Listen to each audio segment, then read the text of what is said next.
See, there's a version of this game in the Christmas Nights demo called Sonic Into Dreams, and you fight this boss, but instead of looking like this, it looks like Eggman. It's Eggman. It's Eggman.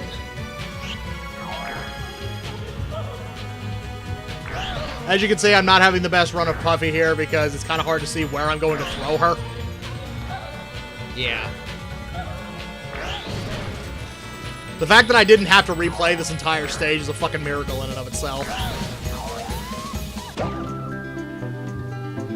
Ah, look at the dance. I love the dance. It's so cool.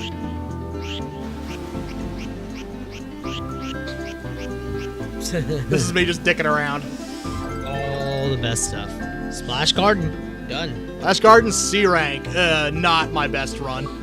You have to get a C or higher to get... to access the final stage, yes. To access the final stage.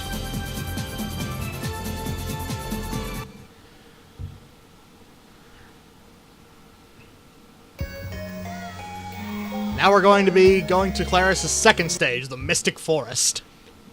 Mystic Forest. Mistake Forest. The Possibility.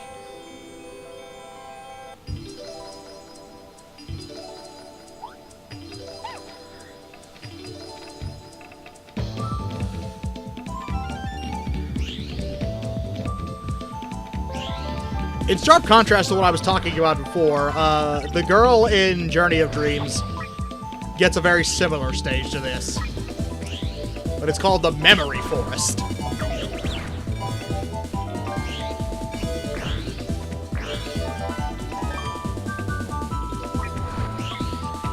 Man, I love this style of music that 5th generation games had. Yeah, right there he got an achievement for creating a Meepian, which is a Nightmarean and a Nightopian mixed together. And if you wonder what a Nightopian is, those little weird-ass fairy things that you see flying around everywhere. Yeah, there's a yeah, Meepian see, that's right a Mepian. How you make one is you paraloop a Nightopian and a Nightmarean at the same time, and then they turn into that fucking thing. What does it do? I don't understand what the point of the Mepian is. Like, the Nightopians were basically the prototype of Chow. It's not a convention. They were Sega's first A-Life system. Like, the level itself functions as like a little guardian for these guys. Oh, really? Yeah, and you can fuck around with them. If you smack into them, you'll piss them off. And, like, the level's music can actually change depending on how the Nightmarean feel about, or the Nightopian feel about Knights. That's interesting. Didn't know that. The sequel has a more proper Chow Garden, but not to the level that the Sonic Adventure games had. It's very simple.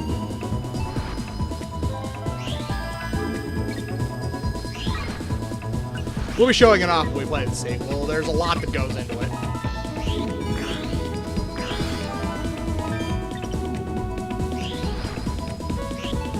This is me trying to think, oh no, I can make another lap, and then I think, oh shit, I'm about to done fuck up, and go back. Yeah.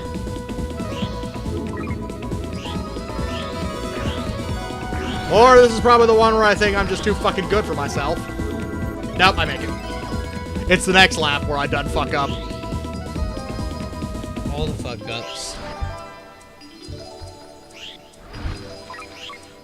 Oh wait, we haven't talked about what this level symbolizes. Yeah, I was waiting for you.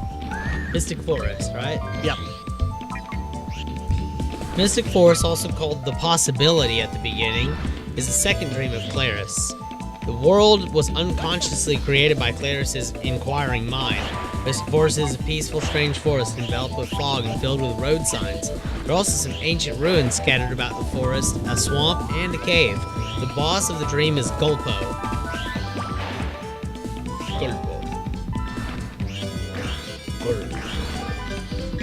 Yeah, Gulpo's one of those bosses that you may accidentally kill without actually realizing how to fight him. That's a strange one. Surprisingly, a lot of bosses in this game are like that. How do I kill this thing? Oh, I killed it. Oh, it's dead now, okay.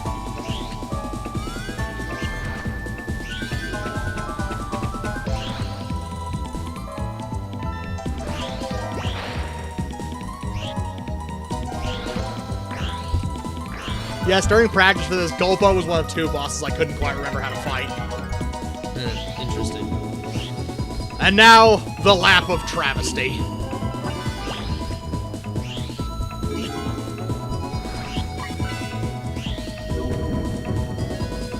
There's no excuse to be made for this lap. It was terrible. A very bad run, and I fucked up tremendously on it. Yeah, I don't understand. You did bad. Oh, by the way, secret area. Secrets. I personally feel this fucking trick loop is a trap, though. Oh, really? 'Cause you get all these cool fucking stars with a big ass paraloop, and it's not gonna fucking let you if you go through that trick loop.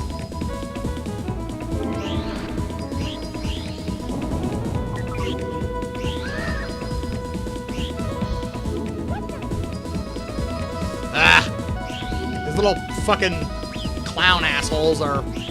If they hit you with their little ball of rainbow shit... Yeah, that's official. That's its official name now. It's a little ball of rainbow shit.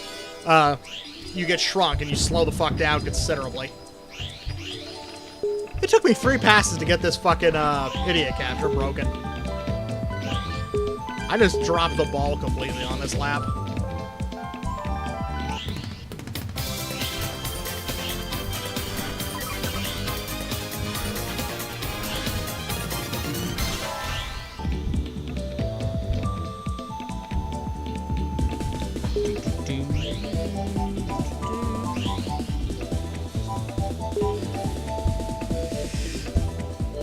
And in one fell swoop, I completely lost where the fuck the idiot capture was.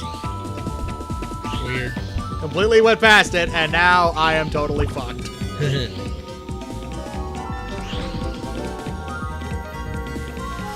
Oh, I found it! But it's too late. As you can see. Ah! Fuck. That ring-a-ding-ding is the Awakener. If it catches you, it's game over. It is purely there to discourage you from running around as Claris and Elliot. Really? It doesn't want... The game doesn't want you to play that way. It wants you to play as knights. Yeah, that makes sense. Anyways, the explanation for that. You run at a time. You split from knights. He returns to the Idiot Palace, and you get your ass dropped on the floor. Your rank completely suffers because your score resets to 0. For all intents and purposes, I totally should have had to redo this stage.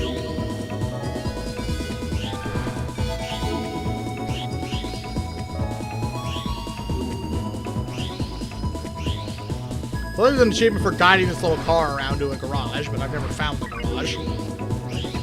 Much less I have no fucking clue how to guide the car around.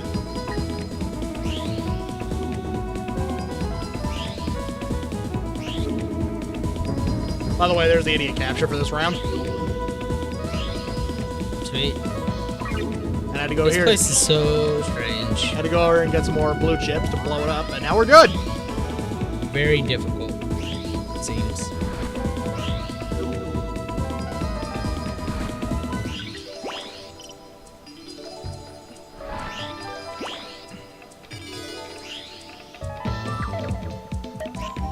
There's that fucking scorpion thing again. And I call it a scorpion thing, but it doesn't really have a tail. Well, you may have seen there that I paralooped an Itopian. You don't want to do that in this game. Really? No, that makes them mad. That's weird. Because it normally kills other stuff. Well, no shit. You paraloop the little bastards and it makes them mad. I can't possibly imagine why.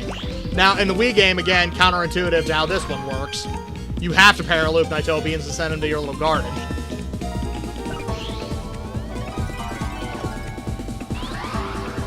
Zip! And now we go get to fight Golpo. Sounds like a weird Star Wars character. Yeah. Golpo. Golpo's just basically this weird-ass fucking fish guy. Really?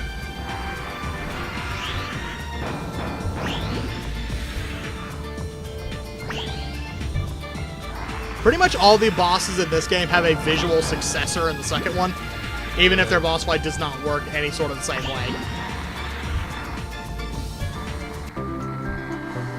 Like, there's also a giant fish boss in the Wii game Yeah. called Garania, but the way you fight him is more similar to Gilwing. Oh, really? Yeah. Interesting. There's a boss called Danbalon in the Wii game that is fought exactly the same way as Puffy, except you have a vertical stage instead of a horizontal one. Interesting. It's kind of weird.